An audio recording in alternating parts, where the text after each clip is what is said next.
Praise the lord. దేవునికి మహిమ కలుగునుగాక. అపోస్తుల కార్యాలు 16వ అధ్యాయం 34వ వచనాన్ని మనం చదువుకుందాం.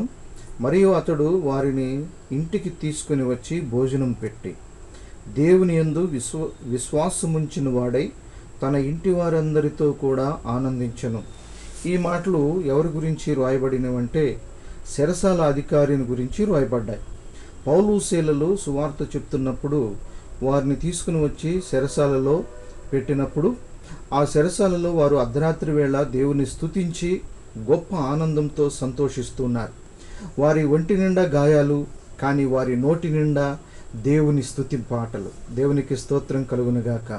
ఎందుకంటే వారి ఒంటి నిండా గాయాలు, వారి నోట నుండి వచ్చేటువంటి స్తుతి పాటలకు అక్కడ ఉన్నటువంటి చెరసాలలో దేవుడు ఆ పాటల ద్వారా, వారి ఆరాధన ద్వారా దేవుడు ఆ చెరసాల యొక్క పునాదులను కదిలించి వేశాడు.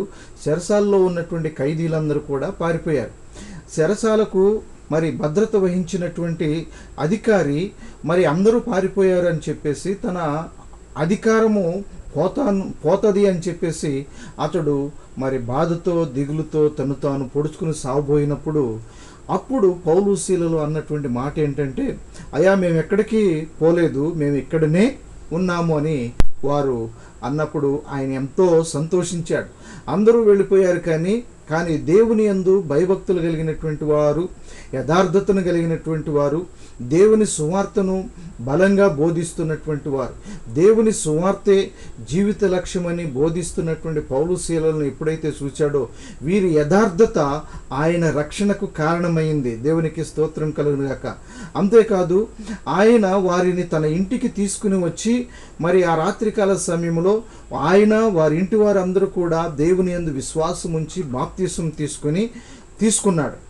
తీసుకున్న తర్వాత జరిగినటువంటి రాయబడినటువంటి మాట ఏంటంటే, ఆయన తన ఇంటి వారందరితో కూడా ఆనందించెను అనే మాటను మనం జ్ఞాపకం చేసుకుంటున్నాం. చూడండి, చెరసాల అధికారి ఎన్నడూ కూడా ఇంటి వారితో ఆనందించినటువంటి సందర్భాలు లేదు. అందుకని ఈ మాటను ప్రస్ఫుటంగా ఇక్కడ స్పష్టంగా మనకు తెలియపరచబడుతుంది. దేవుని వాక్యం ఏంటంటే, తన ఇంటి వారందరితో కూడా ఆనందించాడు అని. అధికారాన్ని బట్టి అతడు ఇంటి వారితో గడిపే అవకాశం రాలేదు, లేదంటే తన డ్యూటీని బట్టి తన ఇంటి వారితో కలిసి ఆనందించేటువంటి సందర్భం లేకపోవచ్చు. అయితే ఎప్పుడైతే యేసునందు విశ్వాసం ఉంచాడో, యేసుతో కలిసి యథార్థమైనటువంటి మనుషులను, యథార్థవంతులను కలుసుకున్నాడో, వెంటనే తన ఇంటి వారందరితో కలిసి ఆనందించేటువంటి ధన్యతను పొందుకున్నాడు. అందుకనే మనకు దేవుని వాక్యం స్పష్టంగా తేటగా ఇక్కడ రాయబడినటువంటి మాట ఏంటంటే, ఆయన తన ఇంటి వారందరితో కూడా ఆనందించాడు.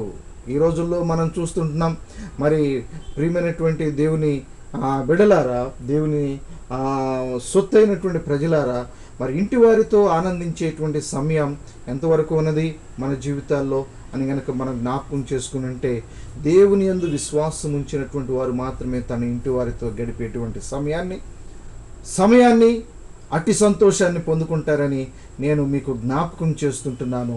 దేవుడు అట్టి కృప ఆ చెరసాల అధికారికి ఇచ్చాడు. అట్టి కృప, అట్టి భాగ్యము దేవుడు మనందరికీ అనుగ్రహించి మనల్ని తన కృపలో, తన సేవలో, తన సన్నిధిలో మనల్ని బలపరిచి నడిపించి వాడుకొనుగాక. ఆమేన్.